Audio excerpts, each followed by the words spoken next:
Once you step out of Elden Ring's tutorial, you encounter Marika, though not literally face-to-face due to the untamed wilderness.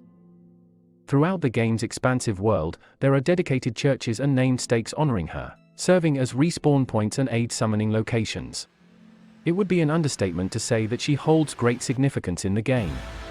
Marika's children, who comprise a significant portion of the game's main bosses, are closely tied to the central conflict of game, the destruction of the Elden Ring. She plays a vital role in the game's narrative, consistently mentioned and woven into its fabric.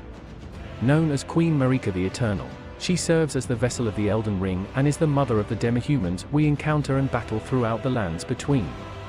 However, she surpasses the roles of both queen and vessel, possessing a significance that goes beyond mere titles. To comprehend Marika, it is essential to recognize her dual nature, encompassing both her feminine and masculine aspects, Marika and Radagon. The situation becomes peculiar when considering their relationships. Marika is from the Newman lands, a realm depicted in Elden Ring, where all inhabitants are women. As an Empyrean, she possesses the potential to ascend to godhood with the assistance of an outer god. This process is intricate, but in essence, Marika, endowed with the greater will, can assume dominion over the lands between. Each Empyrean possesses a counterpart known as their shadow, and in Marika's case, her brother Malekith fills this role. These shadows serve as protectors and overseers, ensuring Empyreans do not defy the greater will or any outer god.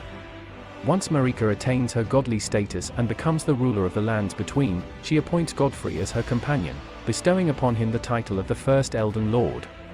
At a certain point, Marika removes destined death from the Elden Ring and entrusts it to her brother Malekith. This decision grants her offspring immortality, although a cycle of death still persists under her vigilant supervision. Notably, Marika herself orchestrates various conquests, including the war against the fire giants.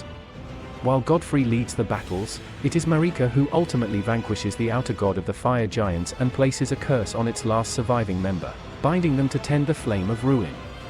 This curse poses the sole genuine threat to the Elden Ring, and all of Marika's actions are carried out in service to the greater will. Following these events, Marika and Godfrey bear children, among them Godwyn and the twins Morgott and Mohg.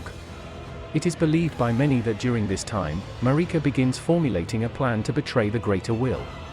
However, when Godfrey succumbed to corruption and was subsequently banished from the lands between, Marika found a new spouse in Radagon, effectively marrying herself. Prior to their union, Radagon had previously married Queen Renala, and together they had several children. Marika took on the role of raising these children as her stepchildren and transformed them into demigods.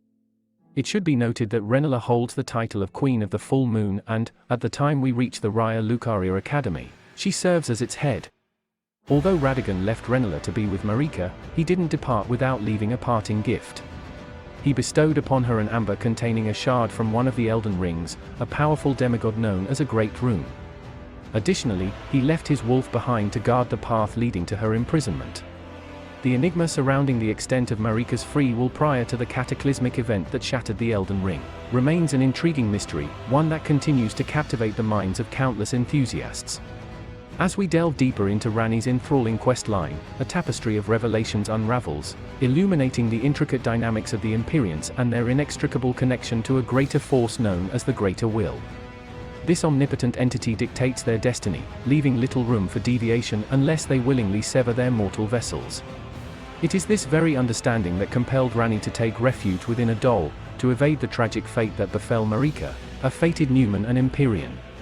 Armed with this newfound knowledge, the evidence pointing towards Marika's lack of agency and the inability to shape her own choices grows stronger with each passing revelation. However, amidst the entanglement of predetermined destinies, there exists a singular choice that undeniably emanated from the depths of Marika's own volition, the audacious act of shattering the very foundation of the Elden Ring. This bold undertaking stands as a testament to Marika's agency, for it is she who dared to disrupt the harmonious order woven by the Greater Will. The resounding proof supporting this audacious claim lies within the severe retribution exacted upon Marika by the Greater Will itself, as a direct consequence of her irreversible action. The unequivocal implication here is that the Greater Will did not orchestrate, manipulate, or coerce Marika into committing this pivotal act. In fact, it stands to reason that the greater will vehemently opposes the fracturing of the ring, for within its ethereal realms, the ring serves as a bastion of the greater will's primary influence over the intricacies of the fabled lands between. Such a momentous decision engendered a profound rift between Marika and Radagon, the latter gallantly endeavoring to mend the fractured ring, only to bear the weight of their shared punishment alongside Marika. There exist several theories surrounding Marika's motivations, all revolving around the pivotal event of her shattering the Elden Ring. Certain fans speculate that Marika had planned to betray the Greater Will right from the start, although this notion lacks explicit clarity within the game's narrative. Supporters of this theory point to the creation of the Tarnished and Marika's role as the Newman as substantial evidence in favor of her premeditated treachery. On the other hand, there are those who believe that Marika did not initially intend to betray the Greater Will, but rather developed doubts over time. According to this perspective, Marika's love for her son and his tragic demise acted as the catalyst that shattered her faith in the Greater Will. Instead of meticulously plotting against it, Marika's actions were driven more by raw emotions in the heat of the moment. Currently, this interpretation appears to be the most plausible and coherent. A significant character who sheds light on Marika's motivations is the blacksmith bound to the Round Table hold, named Hugh. Through conversations with Hugh and by overhearing his prayers, fans discover that it was Marika who requested him to forge a weapon capable of slaying a god. Hugh made a promise to Marika to create a weapon capable of killing a deity. This revelation implies that Marika indeed desired the death of a god, and players are required to obtain such a weapon in order to strike down the Elden Beast, a servant of the Greater Will. The Tarnished, who are individuals affected by the god's actions, return to their homeland in an effort to fix the resulting chaos. Their goal is to restore the Elden Ring and gain the status of Elden Lords, wielding its newfound power. However, before the Tarnished were summoned back, a conflict known as the Shattering occurred. It was a war fought among Marika's descendants, who fought over the broken fragments of the Elden Ring. Following the Shattering, Marika was imprisoned within the Erd Tree, while her unruly children wreaked havoc across the lands between. During this time, Radagon became corrupted and filled with resentment. At the end of the game, after defeating them, they transform into the Elden Beast, forcing the Tarnished to make a crucial decision.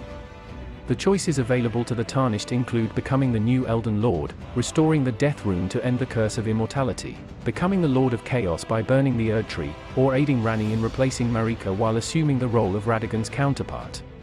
Regardless of the decision made, Radagon perishes, while the fate of Marika rests in the hands of the player.